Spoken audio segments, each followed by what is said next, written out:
How do you feel when you switch to Geico and save on your car insurance? It's like finishing your laundry and successfully matching all your daughter's baby socks together on the first try. Let's see. Panda socks, fire truck socks, socks with those cute little strawberries on them. You matched each and every one of those tiny socks. I mean, has this ever happened in the history of laundry? And a penguin wearing a cowboy hat socks. Done.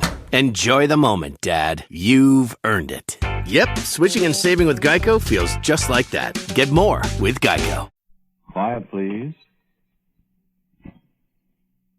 Quiet, please.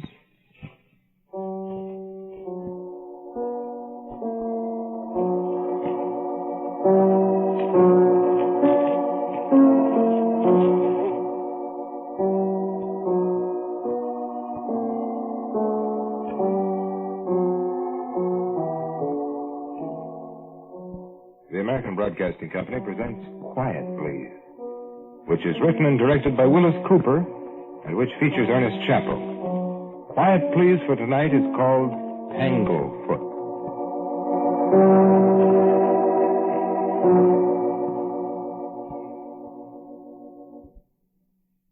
Back in the old days, when GI didn't mean general issue, it just meant galvanized iron, I used to be a plumber.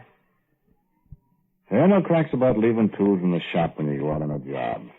Because if a plumber took along all the tools he's liable to need on a job he don't know nothing about till he gets there, he'd need one of those moving vans to tote him.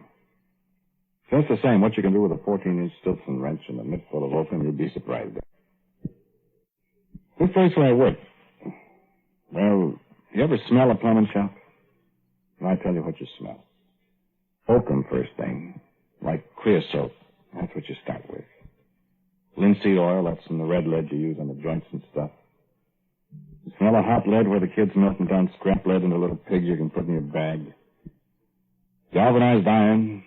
Yeah, sure, you can smell galvanized iron. Go past the bins where they keep the L's and the T's and the street L's and the Cuptons and the Unions. All sizes and 40-teen sizes. You can smell galvanized iron, all right. Then there's the smell of rats that live back behind the bins. Gasoline burning in the blowtorches and the furnaces. And the thing I remember best of all, the smell of the flypaper. My heavens, there seems to be flypaper every place. I don't know, maybe in the old days there was more of it, or there was more flies or something.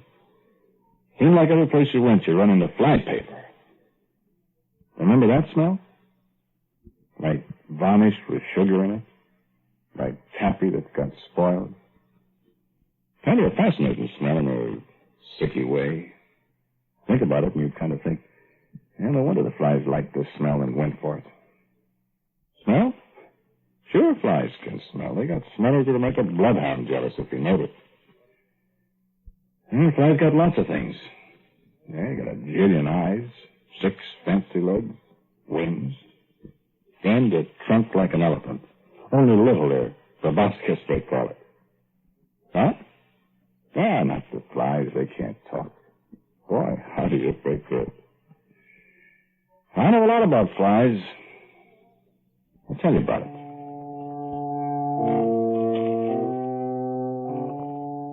I can see it today. There was people living upstairs above the plumbing shop where I worked. That was in the summer 1915, I guess, quite a while ago. Their back porch hung over the back porch of the shop. Made kind of a shed where we used to thread pipe, melt up scrap lead, stuff like that. And Ricketts, the horse, he used to be tied up back there in the alley with a wagon. When he was working back there, it was quiet and shady and hot. All you could hear was Ricketts stamping his feet and switching his tail at the flies, and maybe the hoo of a gasoline furnace. Whoever he was working with talking kind of lazy and slow in the heat. And boy, was it hot. I and Herbie, we was threading 3/4-inch black iron pipe. You want the boat excursion tonight, Buck? What boat excursion? Crawfish Club. The Percy Swing tonight. Well, I thought it was tomorrow. Well, tonight. Yeah, it's good enough. Get another length of pipe. Hot, ain't it? 91 tonight, I guess. In the shade. It's hot for old Ricketts out there in the sun. His head's in the shade. What's he hollering about? Flies, I guess. Should put the fly netting on him. Yeah.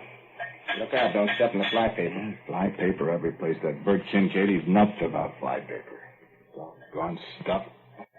It's all over the place. Well, that's where you're throwing it. You shut up the pipe. I'll take care of the fly paper. You think with all that stuff around there wouldn't be so many flies? Flies are smart. How do you mean? Smart. Not fly paper. Fly paper's always full of them. And them's the dumb flies. Smart ones look at it and smell it and fly away. Land on people, horses, take a bite. They'll live longer. I wonder how long flies live. I don't know. Too long. Any more lengths of pipe we ain't threaded? Here. I wonder what flies think about. Eating? That's what I'm thinking about. What time is it? Like that fancy new wristwatch of yours. Busted. That's pretty near noon.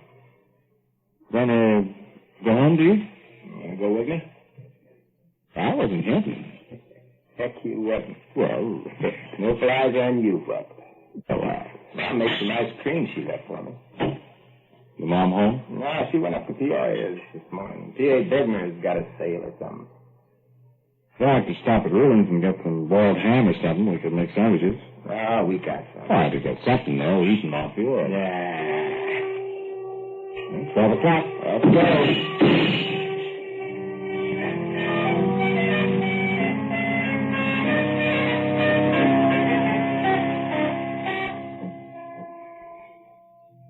You ever hear anything that's so simple and easy and not meaning nothing? That don't mean anything? Yeah, you get it in a minute. You get a lot of stuff you don't expect. It all started that way, with threading pipe and kicking fly paper around and stuff. We ate up the ice cream at Herbie's house, sitting in the kitchen. It was kind of cool. And gosh, I hated to go back to work. I hate to go back too, but I'd like to lay down and take a nap or something. Yeah, Bert Kincaid, can you? You're so in the fly. Yeah. Go bite Bert Kincaid. Only thing that's wrong with him is he's a boss. Flies don't have bosses. Want some more ice cream? Yeah, leave some for your mom. No, she don't like ice cream. Don't you want some more? No, I'm full. Thanks. We can set a couple minutes more. It's only 20 to 1. Yeah. Well, I'm thinking about flies. Are you crazy about flies today? Well, I just got to thinking about it. Well, what became of your dog? I got the backyard. It's happy. I like to get under the coal shed. Keep cool. Maybe you handle that myself. Yes, I had a pet fly. You're crazy. Had a pet fly. Fastened the rope on him. Leave him around. Now, these little bitsy rope you'd have to have. This would be a great big fly. Big as a dog. What kind of a dog? I like that old collie of Masterson. A fly that big bite you, you'd be ruined. Looking at a fly with a magnifying glass the other day. I've seen one once. Got the meanest looking faces I ever seen. Great big eyes. Chicken eyes. Look at you from all over. Always washing their faces like a cat. They carry germs. Oh, sure. Germs. Gee. That big fly'd sure be something. Sure be a swell tougher. If you could tame them. Oh, I'd tame them all right. Maybe the fly tamer. Be as big and strong as a bull. Have to put a big chain on him. And fly away with you. Maybe I could train him to take me places. Fly, you know. Yeah, you should thinking of the educated fly. Flies are smart. Fly paper catchers and good old Tanglefoot boy. Well, if they have an awful big piece of Tanglefoot to catch this old boy. Ain't that much Tanglefoot in the world. There ain't no fly like that in the world either. Oh, boy, if there was. Didn't you hear the whistle? Come on, 1:15. Yeah. I know what you to see to fly that good. Have to feed them people, I guess. Come on, let's go.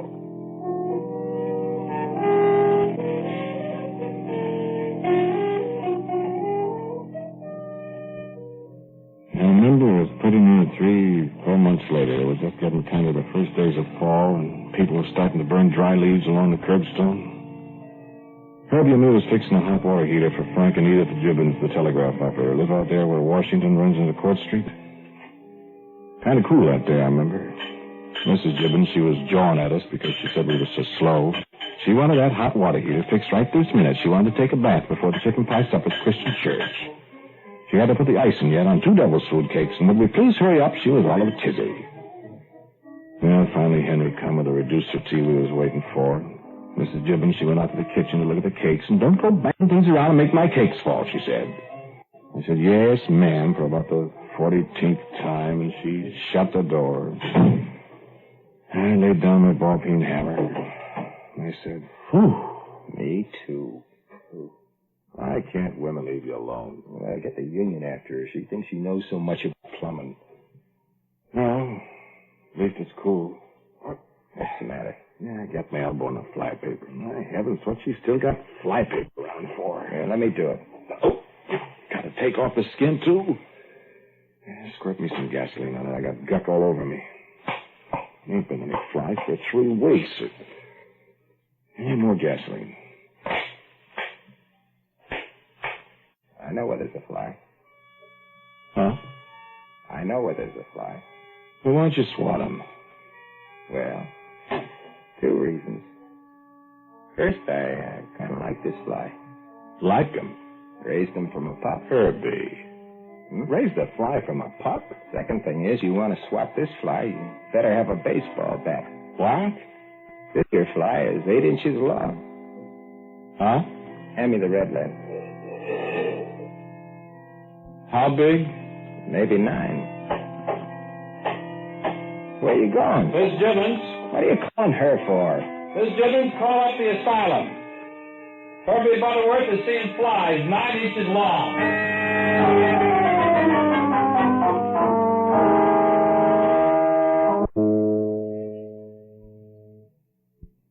Here, under the coal shed. Come on, Teddy. Here, Teddy boy. Here, Teddy. Come on, Teddy. Come on out there, boy. Teddy. Come on, Teddy. Here, boy. Good dog. Come on, Ted. Ted. You hear me? Come on out of there. Come on now. Ted. Come on, boy. Teddy. He's asleep, maybe. What, with me hollering that way? Well, maybe he ain't there. Maybe he's up. Two, I can see him. He's laying down in there. Here, Teddy. Here, Teddy. Well, reach in and pull him out. Come on, dog. Come on. What? Huh? He's dead.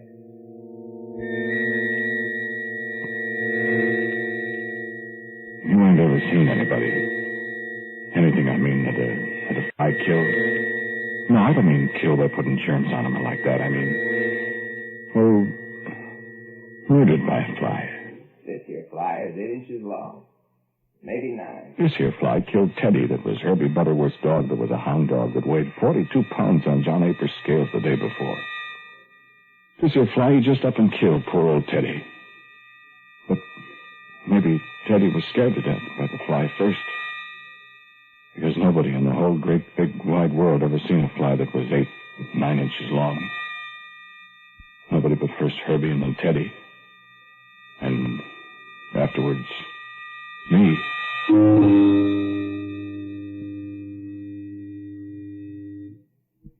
I ain't found him yet. Maybe he got froze to death. Kind of scares me, Buck. Don't it you? He comes after me, I'll bat him on the head. He'll come flying up to you. Come flying up. You won't even see his wings. You know how a fly's wings is. You can see through them. Maybe he's froze to death. Flies can't stand cold weather. They die. They don't always die. Sometimes they go into, what is it, a coma? When they get warm, they come to again. And then they're hungry.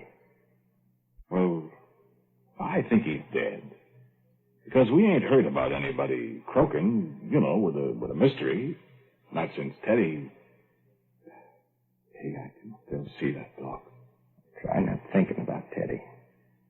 Maybe you ought to leave some fly paper around. Big hunks of fly paper. I got fly paper all around the coal bin there where he was.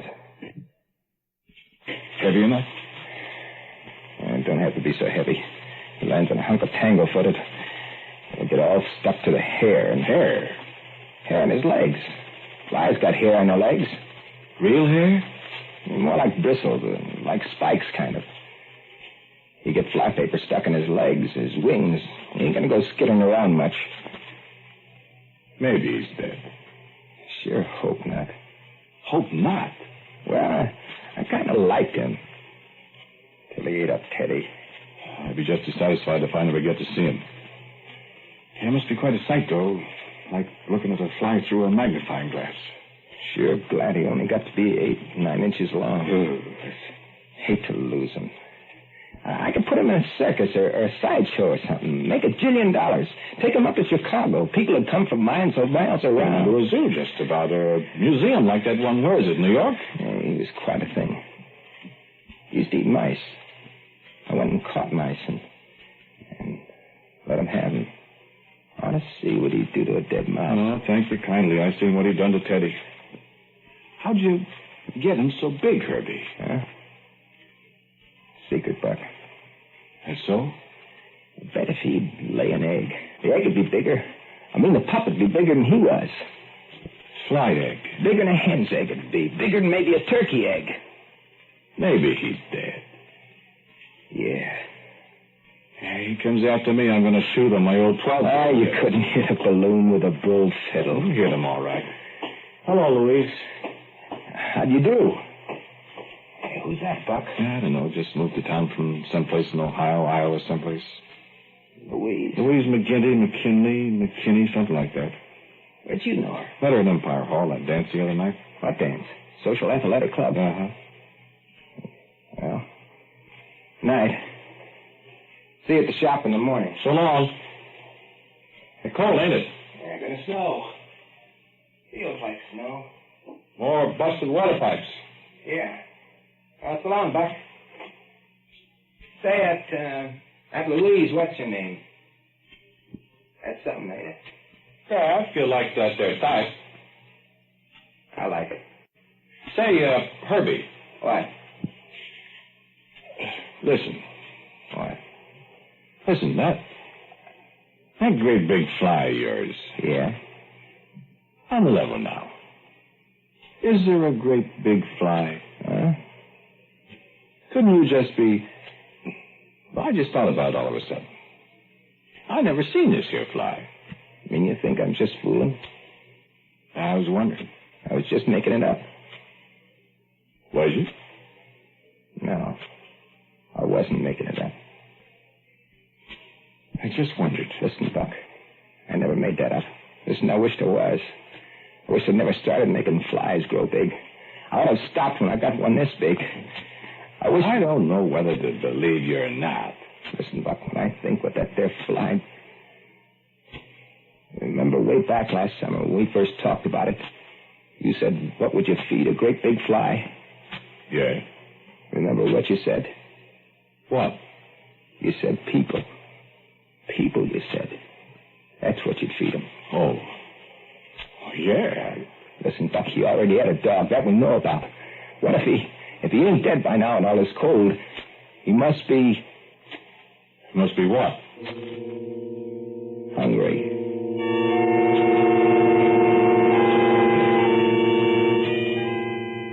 December 1915. Yeah, 76543, the 3rd, the night Herbie and me talked like I told you. I remember because on the 7th, the Boy Scouts had a movie at the Capitol Theater. It used to be the Standard Theater. And there was a kid with a bugle blowing it out front. That was the 7th. That was the night Bert Kincaid phoned me up from the shop and Mayor Watson came over from kind of next door and told me Bert was calling me. And I went over. Bert, he said, you and Herbie Butterworth go right away to these people, these McKinleys or McKinleys or McKinneys, whichever it was, because their friend or something was wrong with it and they was hollering they was freezing. And I should go right on over and Herbie would meet me there. He was already on the way with the rickets and the wagon and the tools. So I said, all right, and I went home and put on my overshoes and my army sweater, and I went over there. See, the place is only 2 doors away from where Herbie lived, there by the Garfield School. That's why he was there already, see? I never even bothered to knock on the door. I just went around to the cellar door with my Coleman lantern, and I come on down, and Herbie was there already sitting on the cellar steps, so I just about fell over him, and not looking very happy. Say, I said, I thought there was freezing to death here in this house with a busted furnace. It's not cold down here. It's warm, I said. I fixed it. Huh? I fixed the furnace. The valve was corroded, and I put a new one on. I fired up. It's all right. Well, what you sitting on the cellar stairs for, then, if it's all fixed? What you sitting around here for? Well, What are you looking so crabby about? Anybody ought to be crabby, it's me. I walked halfway across town. I'm about... What you so crabby about? Huh? She's down here. Who? Louise, you know, the McKinley gal, or whatever her name is. Where? Oh. That's why I ain't welcome two's company. Three's Shut up. Gonna make some time, huh? Shut up. She'll hear you. Where is she? I went back there in the preserve closet. What for? Going to bring you a jar of apple butter? The old man makes elderberry wine. He got some bottles back there he brought from Ohio or Iowa or whatever it is. 3 years old. I sure like elderberry wine. I know it. Well, I tell you, Herbie, I'm a good guy. I'm your friend, Herbie. Seeing you got everything fixed up, I'll beat it. You don't have to go. I never stood in the guy's way, Herbie. I'll go out into the cold and the snow. Ain't no I'll snow. go right home and read V.C. Allensworth's editorials in the Times, and I'll leave the coast clear for you. You don't have to do that, Buck. Just as soon as I have one drink of elderberry wine. Know there was a catch in it. Now, I'll go right away, honest, Herbie. Hey, you've been telling her about giant flies and things. Cut it out. That thing's dead. I guess If it ever was alive. You got the makings? we got some tailor-made. Needles? Yeah, much obliged.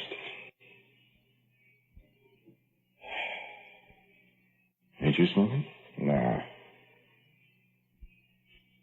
What's she doing, making that wine? The man probably hid it for herself. You give her a good smacking if you find she's smoking. Probably give you a good smacking, too, huh? Why'd you yell at her? The folks will hear upstairs. Louise! Shut up. Hey, Louise! Shut up, Buck. Come on, let's go help her. Nix. Louise, you want some help? Buck, the people will hear you. In here? Hey, Louise! I thought maybe you needed some... Louise?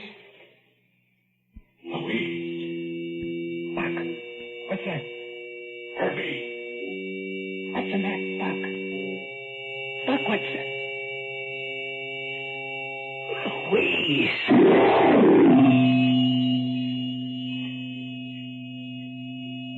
I could recognize her by her clothes. By her clothes, that's all. You never saw a person that met a fly. No, you never did. Herbie and I did. A big, not 8, 9 inches long now, down in a hot, stuffy cellar. 2 feet long. And fat and kind of logy it was, dopey, like after you had a big dinner. And Louise, Herbie, he fainted, and I...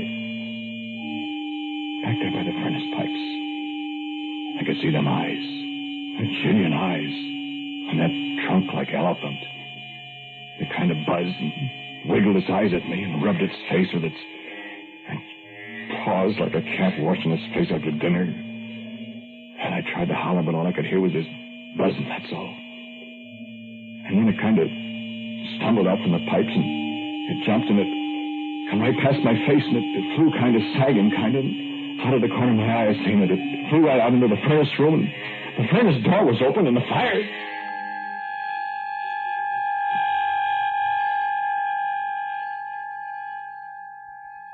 You don't want to hear anymore, huh? Well, there's only a little bit more. You've come this far with me, so... Well, they put us both, Herbie and me, in jail. They said we murdered Louise, but nobody could murder anybody like that. And there wasn't any other evidence, so... See, the fly was dead. disappeared and wasn't anything to go on. So they had to let us go. That's pretty near the whole story. Ain't it, Herbie? The egg? Oh, sure. I pretty near forgot about that egg. And about the egg. Bigger than a hen's egg. Big's a turkey egg. Back there in the dark behind the pipes. I didn't see it. Buck seen it. But I never told anybody about it. Did I, Herbie? Nobody but you. And when they left us out of jail, we come back here looking for it, but it was gone. There was kind of a scrunching back there, and we looked, and sure enough... Larva. They call it in the books. You know. And we took it away with us. And sure enough... This one grew bigger than its father, or its mother, or whatever it was. And every one since then has got a little bigger and a little hungrier. Ain't that so, Herbie? Yep. Hungry all the time. Never let him out to hunt. Wait. Look at him. Ain't he a dinger? First real live bet fly you ever seen. Here, Louise. We call him Louise. Look at them eyes. Jillions of them. Look. He unrolls his trunk. Ain't that cute? Nice, clean face. See the sharp bristles on his legs? Biggest fly in the world. Bigger than a collie. Bigger than a Shetland pony, I bet. And hungrier, too. Come on, Louise. Wake up. He's awake, Buck. Uh-huh. Okay, Herbie? Okay. Go on in. No, you I'm talking to. You, he says. Go on in. Go on in. Louise is hungry. What's the matter? Can't move your feet? Sure. You stuck in something?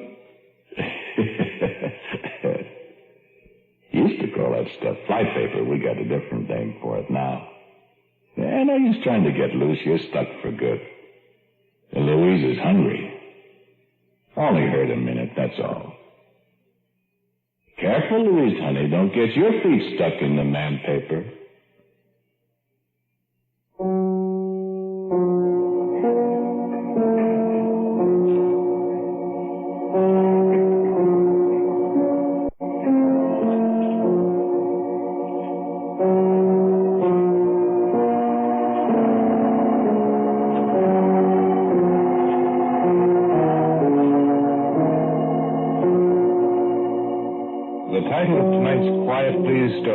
Tanglefoot. It was written and directed by Willis Cooper, and the man who spoke to you was Ernest Chappell. And my friend Herbie was played by Jack Lescoulie. As usual, music for Quiet Please is by Albert Berman, and the sound by William J. McClintock. Now for a word about next week's Quiet Please, here is our writer-director Willis Cooper. Okay, Bill? Thank you for listening to Quiet Please. Got a story for you next week. The strange title of The Hat and the Bed and John J. Catherine.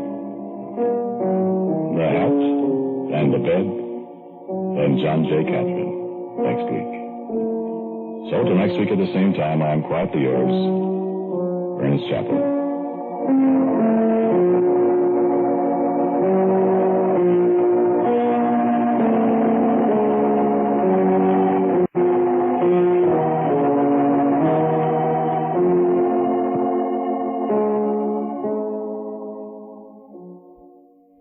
This is ABC, the American Broadcasting Company.